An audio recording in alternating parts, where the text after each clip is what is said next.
this. So I just kind of waited, you know, until they passed, and then I proceeded with what I was happy with. Yeah. One of the fantasies that I have about that is, I didn't come out to my grandparents before they died, because everybody said, you know, don't, da-da-da-da. And it was funny, after my grandfather died, I had this vision of him looking down, like going, good for you. You know, good for you. You're happy, good for you. And then when my grandmother died, I wouldn't let my lover at the time come near me for 3 weeks. You know, it's like, she's going to be looking down going, what? You know? So, you know. Yes, Yeah. it's, you know, it was a long time before I could do anything, and it was very painful and stressful. I can't even imagine. Throughout those years that I spent. Yeah. It's interesting, but I think we've all found that to be true, that we're often surprised at people's reactions. And in my case, you know, my parents were gone before I transitioned, and I really wish I could have told them before they died. Yeah. I would love to know what their reaction was going to be. I think they would have been okay with it. Yeah. But I'll never know. Right. And the rest of my family was okay.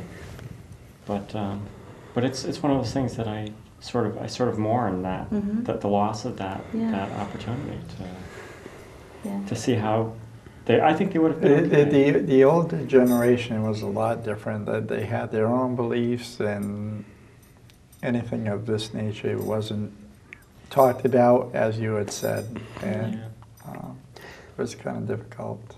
I've also read stories that people have written about where they've gone and they've told a grandparent, and the grandparent was fine with it, and generally the reaction falls basically into the category of, I've lived a long time, and I realize what's important in life is family. Right. Your family. That's it. Yeah. Not hang-ups. Yeah. That's not important. They go away. Oh, no. But yeah, we've talked about that. You have to give people the space to have their own reaction to it. Rather than assigning a reaction to them, and that is a tough thing. It's a very tough thing. Right. So excuse me. We've had a reoccurring question on the show, and I'm interested to hear your take on it. We've had people call and ask, why is it so important to come out? Why can't you just live your life? Why do you have to make a big deal out of it?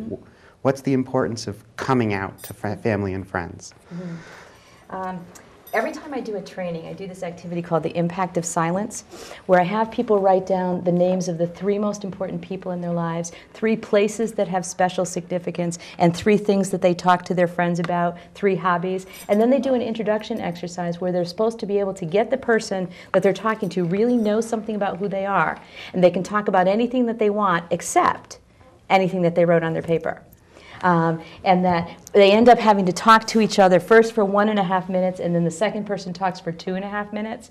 And they find that the stuff that's on their paper, the people that are important, the places that are important, the things that human beings talk to each other about when they're connecting, that, it's not me. That's mine, sorry. That it's almost impossible to have a conversation that feels authentic at all.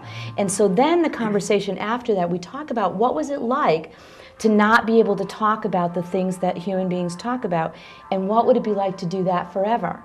And so then people begin to get a sense of how if you can't talk about your life, you can't be in an authentic relationship with anybody. And that it's not about sex. It's about relationships. And the example is, have you ever had somebody tell you with great delight that she was pregnant? Sure. Yeah, and what'd you say? Congratulations. Congratulations! How wonderful! When's the baby due? Is it your first one? Da da da. Did you picture how she got that way? Yeah. No. Oh, no. I'm jumping ahead on your point. Right. So the reason I bring that up is that in a heterosexual context, even the most quintessentially sexual of activities is not seen that way. But in a same-sex context, a statement of identity is reduced to sexual behavior, or a statement of gender is reduced to sexual behavior. And that what people want to talk about is their lives and their relationships, not what they do in the privacy of their bedroom, or what's going on in the sex that they were born in. That's not what people want to talk about. They want to talk about their lives. And if you can't talk about your lives, you can't be authentic and you can't be real. So, you know, when people talk about flaunting it or other stuff, you come out because you're coming out about life and relationships, and you can't live if you can't do that. You can't live honestly if you can't do that. So, Well, that's true. Yeah. And we've talked about that in various contexts before, and it comes down to I mean even work behavior where you ask a coworker what they did over the weekend, exactly. and they say, and I'm paraphrasing, I went to a movie with my heterosexual partner. Right. Well, why can't a gay man say, I went to the movie with my boyfriend? But often they can't. And I really have a problem with this whole don't ask, don't tell approach to diversity and acceptance. I mean, if it's okay from one direction, then it better be okay from the other. Exactly. Exactly. And especially from an adolescent's perspective, because an adolescent's job is to figure out their identity, to develop their identity. And if they can't do it being who they are, then they can't develop an authentic identity. They're either discredited or they're discreditable, you know, and both of those are very hard places to be.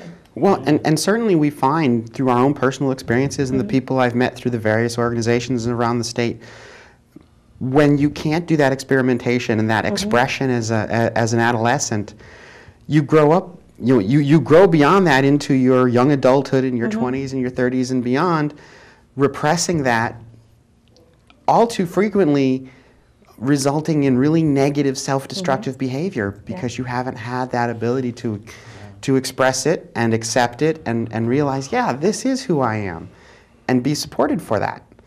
There's a lot of evidence that no matter when you come out, whatever age you are, that you re-experience your adolescence in that coming out process. Because you didn't get to do it the first time, so you got to do it now. Well, and you see some of the risky things that that adults will do when they first come out, and some of the experimentation and things that it's very adolescent, and it's not uncommon in the male to female trans community, no matter what age you are, to start dressing like you're 12. Right, because you got to try it out. You didn't get to do it because, at the time that everybody else was doing it. So at 11 and 12, it's okay to be a little over the top and experiment and heavy makeup and glitter or whatever. And when you're 35, trying to go to work like that, it doesn't help.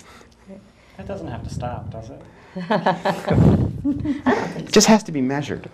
That is so true. Not at the conference, though. Not at the conference, Anyway, it's a good place to push your limit. Yeah. Yeah.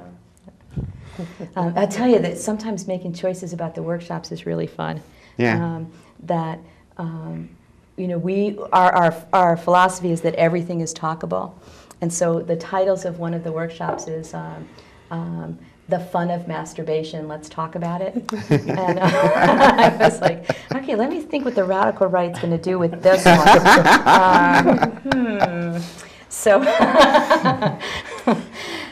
But if everything's talkable, everything's talkable. I suggested that maybe they would want to call it something a little less in your face potentially, but we're going to talk about it, and they're going to decide because everything's talkable, and it's. The first year, the Waterbury Republican, you know that newspaper? The Waterbury, their paper's called The Republican, so you already know. And they identified me as the demon queen, and that was right on the front page. And one of the things that they talked about was at our second year, we did a workshop called Safe, Sane, and Consensual. And it was a workshop about bondage and the whole S&M. Sure, power play. Power play and all this kind of stuff. And it was really a workshop about intimacy and knowing yourself well enough to set limits and so on. But the phrase they put in the paper was, they can teach them to beat each other safely, but they can't teach them to get good scores.